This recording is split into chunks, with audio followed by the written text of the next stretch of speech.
The National Weather Service in Austin, San Antonio has issued a tornado warning for northwestern Medina County, east central Uvalde County, until 7:30 p.m. Central Daylight Time.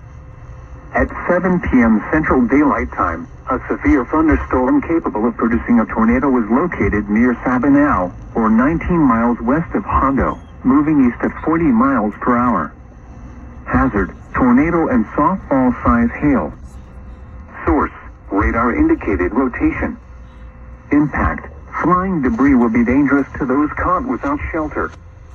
Mobile homes will be damaged or destroyed.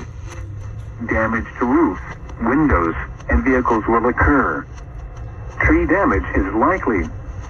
Locations impacted include Hondo, Sabin L&D Hannes. Take cover now. Move to a basement or an interior room on the lowest floor of a sturdy building.